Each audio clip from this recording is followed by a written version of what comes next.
Welcome to Module 13. The focus here is on the third piece of our course, delivery. We've discussed preparation, design, and this final piece is delivery, and we're going to focus on the need for audience engagement. Let's begin. What is engagement? We say the best presenters and public speakers are the ones who engage their audiences the most, according to Gar Reynolds. Yet, if you asked 100 people for a definition of engagement, you might get about 100 different answers. So, what is engagement? For Reynolds, regardless of the topic, engagement is, at its core, about emotion. Let's examine that a little bit more closely. What do the best brands, the most engaged customers, and even the best leaders all have in common? Reynolds would probably argue, and I agree, that they make an emotional connection. They make an emotional connection with the customer, with the employees, and key stakeholders. Create strong emotional connections with your brand story. When you maybe think about some of the brands that you love, some of the brands that you know, Apple, Nike, other brands perhaps, they all have a strong emotional connection with their customers, and they're basically fans of the brand. Fans is short for fanatics. They love the brand. They have a strong emotional connection.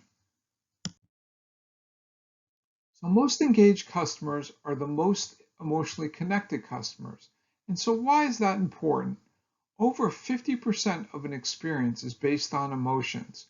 Emotional connections can determine the strength and length of a customer relationship. They drive passion, loyalty, and advocacy. So when we say advocacy, they tell friends and family, hey, that this is a great brand, or this is a great product or service. You should try it too. 70% of emotionally engaged consumers spend up to twice as much on brands they are loyal to. So typically, marketers want to acquire customers and then retain them, build loyalty, and grow their spend over time. So 70% of emotionally engaged consumers spend up to twice as much. So if you can get good customers, keep them, and grow their average spend over time, that has a big impact on the success of the firm and the brand. For leaders, emotional intelligence is important. Leaders high in emotional intelligence grow their leadership ability. They increase team performance. They make better decisions. They reduce the stress for their employees and increase the employee well-being. In general, they're more productive and they perform at a higher level, both individually and collectively as an organization. Leaders need emotional intelligence. Emotion matters, and often the most effective leaders are those that can both appeal to the hearts and minds of their followers. So when we think about presentation delivery, engagement involves tapping into the audience's members' emotions. That's fundamental. Yet, a real and sincere emotional connection is important but often neglected. So, what can they do? Why is audience engagement so important? Because we are emotional beings. The actor Will Smith says, human beings are not creatures of logic, we are creatures of emotion. And we do not care what's true, we care how it feels. That's an interesting observation. Whether you agree with it or not, there is a certain element to us that reflects our emotional nature. It's part of who we are. So presenters must connect to people's right brains, their creative and emotional side, and also their left brain, their rational sides. Both sides matter. And emotion, if you can start with emotion, it can grab attention. So you want to grab the audience's attention, and then you also want to hold it. Emotion helps retention. Emotions are like neon signs telling your brain, remember this.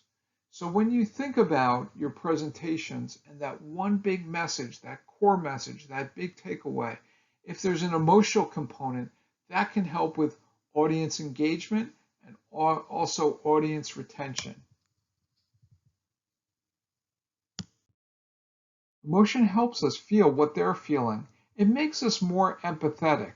It's not just you or me, but it's we. It's where we overlap, where we meet. Emotion matters, and building empathy with the audience also builds engagement with the audience. Emotion awakens the audience to the possibilities. Maybe it's a new idea, a message they haven't heard before, but that stimulates their creativity and awakens potential possibilities or opportunities in their mind. Again, as we think about presentation delivery, not every presentation is an opportunity to inspire in a big way, but we need to affect a change in people somehow, get them to think differently or move, make a decision. Let there be a call to action. And affecting a change in people always involves some level of engagement. So let's look at the how part and let's give some tips on how to engage an audience. Some things to keep in mind as you build out your final presentation. Unexpected, we mentioned emotion can grab people's attention early on and stimulate curiosity. In a presentation we looked at early in the semester, an individual who was a brain researcher and also suffered a brain stroke, Jill Bolt Taylor, actually brought a brain out on the stage and she was talking about it. That was unexpected and it stimulated audience curiosity. Thinking about ways to remove communication barriers. What's blocking me, maybe physically or even in other ways, between me and my audience? Sometimes we say, keeping the lights on. Don't turn the lights off. That's almost an invitation to let people fall asleep. The audience should see you. Keep the lights on.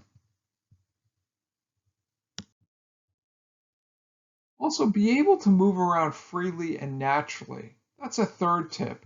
And sometimes that may be when you're not remotely presenting, but physically presenting in front of an audience. That can mean just removing possibly some physical barriers, or at least checking out the space where you'll be presenting and thinking about how you can move around freely and naturally. For instance, there may be a large podium.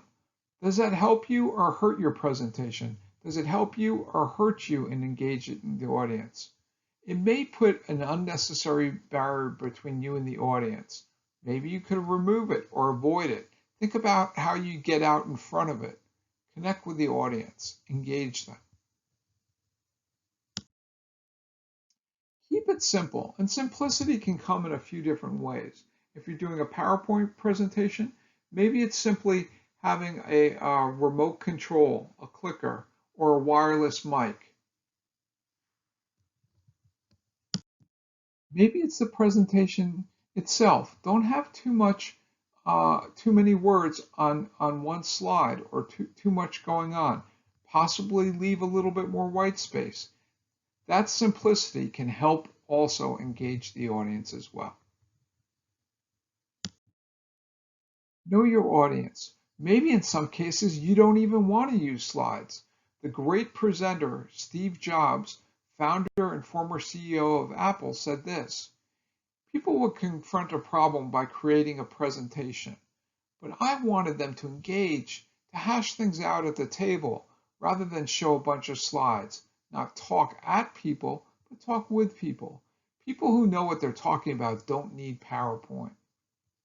So slides may be good for larger audiences or audiences in remote locations, such as our current situation, but just sitting and talking with smaller audiences can be important too. You don't always have to use slides. In this course, we've kind of focused on it, but keep in mind that PowerPoint is a tool for you to use or not use. You make the presentation. Number 5, focus on what the numbers mean versus the numbers themselves. Don't get too caught up on these big numbers, but tell people why these numbers matter. What do they mean? Why are they important? And how can you apply it to the remainder of the presentation? Help people make sense out of numbers.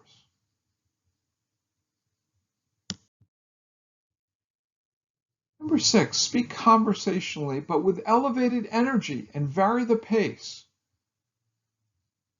That's another way to engage the audience. Number 7, where possible, use visuals. Visuals matter, particularly on big screens. Make it visual, write it out, draw it, or picture it out. In a classroom, it might be on a whiteboard. In a big venue, it might be a PowerPoint slide or even a video. Make it visual. Visuals have impact and help engage the audience in different ways. Be humble, but be confident. At this point in the course, you have figured out how to prepare, design, and deliver presentations. You know a lot more than you did 13 weeks ago. Now go out and just do it. The great philosopher C.S. Lewis said this: humility is not thinking less of yourself, it is thinking of yourself less. Be humbly confident. Don't be cocky or overconfident, but don't underestimate what you can do. Engage the audience and go for it. Number 9, start strong, finish strong. If you can start a presentation strong and also finish strong and have a good in between, that can make a big difference, and that can engage the audience not just at the beginning and the end, but all the way through. But having a strong start and a strong finish can matter. And don't forget to smile. You all have beautiful smiles, and breathe and relax and talk clearly and confidently. Don't forget to smile and just do it.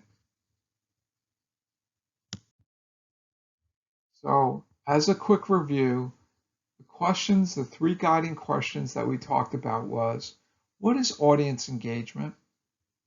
Why is engaging the audience important? And how does audience engagement work?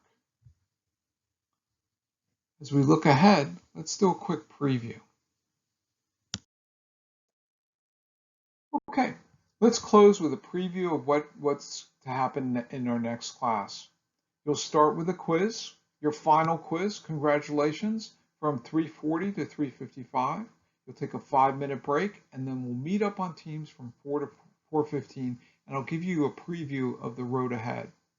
Then you'll take about 45 minutes and work on your learning teams and hopefully build out and give each other some critical and constructive feedback on your draft presentation. Because next week it's go time and you'll submit your final presentation. From 5 to 5:20, we'll do a quick debrief and then we'll wrap up for the day. Thank you for your time and attention. Look forward to seeing you in class soon. Take good care, stay well, be healthy, and see you soon.